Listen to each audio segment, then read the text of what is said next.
buổi tối nó buổi tối một bọn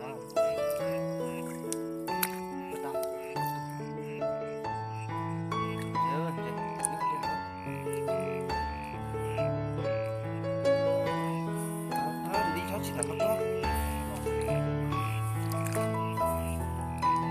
anh em chết xong rồi nó chỉ còn nó sẽ có nữa nó quá làm gì rồi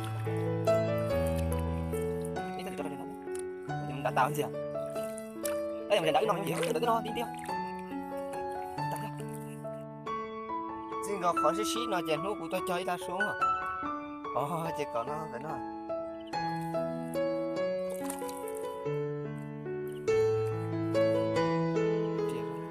nó sỏi chè cho nó nữa chè nó cũng chè củ nữa nó chúng sao đi cho luôn cho nó nữa chúng kìa là cao cho nó phải nó bây giờ chỉ no nữa nên mà sẽ sai nữa đi chỗ sai sau đầu nên ta tỏ sai nó chè ba đăng ký kênh theo ba chia sẻ cho nên cho phụ nữ sai theo nữa sai ngon chè lớn chè này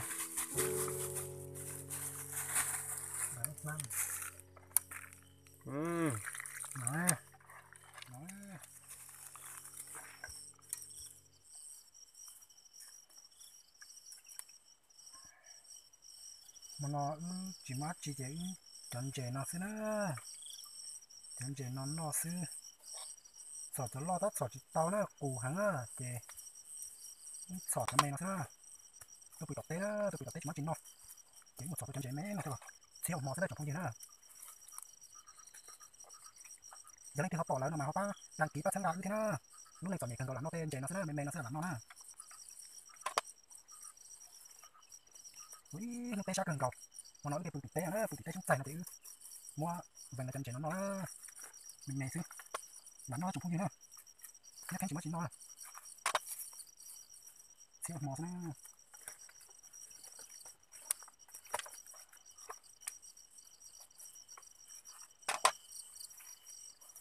một cái cỡ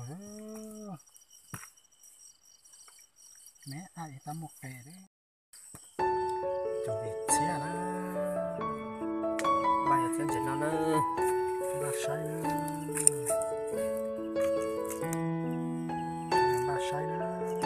thế thì mình ở trên mẹ tôi phải tới được đấy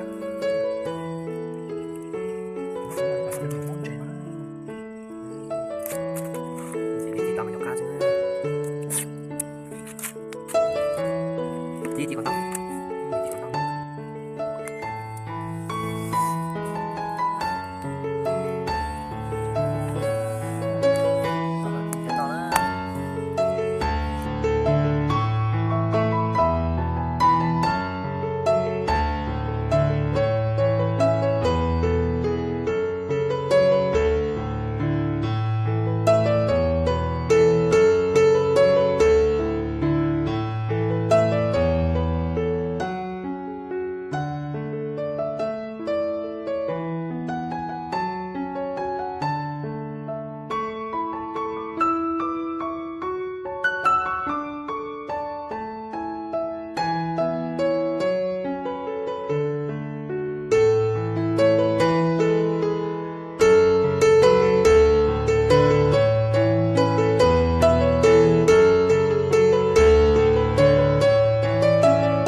xía nữa đặt thú là nó bỏ nó nữa nó lò tao nó sẽ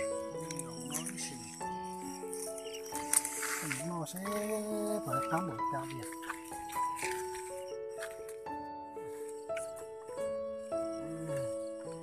mình dễ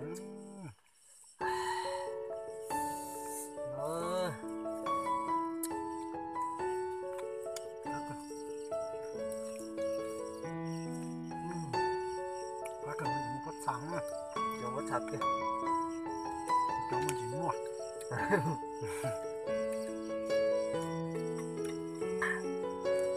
ngon.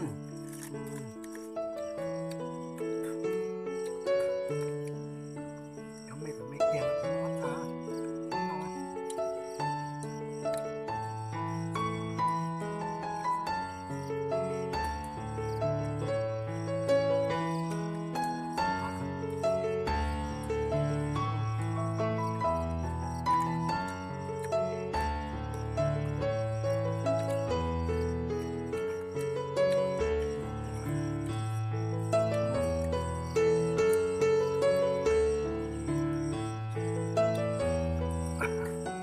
Cái thay ạ. Thì cái to cái của nó ta. Nó Nó này cái hai nữa.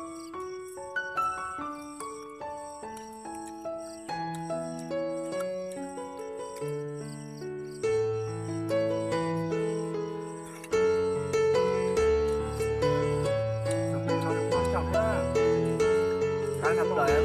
Con tá của mẹ nó là con tá bóng rồi. Nó em, nó chua em. Lên chua em. Ai sắp tới nữa. Nó đau vậy ra. Sẽ ra.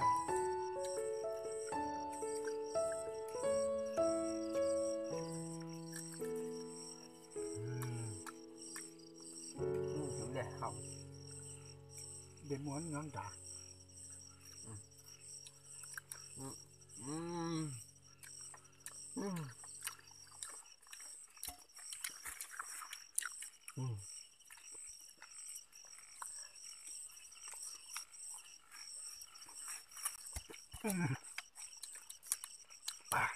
Chạy giờ tao chỉ có những tuổi đó. Hot chó. Tao chạm nó không. Tao kia cái thùng nó thế còn gì. Làm đã thì có đấy. Nó chạy không gì hết. Càng rồi lắm. Đây. Đẹp chậu. Không tắm. Vậy rồi. Nó gì hả? Không chuẩn đâu đâu. Việc thì trong men. Trong mẹ nó ngọt rồi. Dạ. Cháu lo nó có sắn rồi. Ngon ngọt. Trong men nó to quá. Cháu lo rồi. Nó có thằng, có thằng. Không thật đâu kìa. Trong men nó cũng mà lôi to quá. Cháu lo nó có mới được cắt to nữa. Cháu lo rồi không có thằng. Men.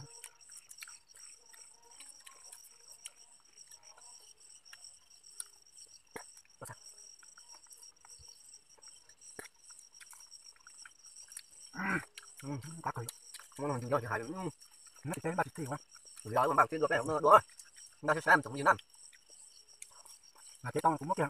Có cái tụi nó cho không nhiều tao tỏ nó ha. Ta kia nó cũng chuẩn. Cái Để mẹ nó nhưng đến rồi thì tao mới tao trắng. Nó có sai cái nó để mẹ nó xiên. Lâu mà. cái con mà chỉ một đây mà nó chuẩn nó chọn nó nhá. Cho mẹ mua nữa. Mẹ này. Tí chồng thì thiệt không. Giờ có toàn nhập qua mà. Có thằng à. Cháu lo rồi một thằng. Tên cái thời điểm để cho con chỉ một để mẹ nó. Cứ để lắm mà. Cho mẹ cái giỏi chứ. Cháu cho lo được không vậy? Không được. Tắm. Tao lại cho tụi chị lo nha. Rất bao giờ kia không cho tụi nó. Nó lại tao rồi. Nhưng mà cho thì nó lên tắm. Nó giờ thì mới cho. Nên chỉ tao tạt nhá. Cho nó cho mẹ. Để chúng sọt lắm.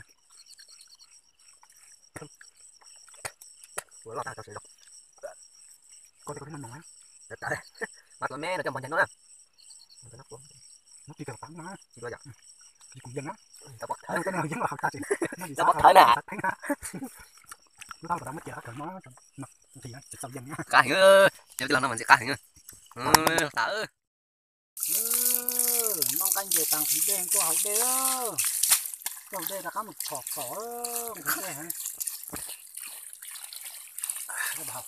Hỏi phần đây cho để sắp vào nữa. Mong canh về tặng thịt đê hả? Một phần chứ. Này ba sai.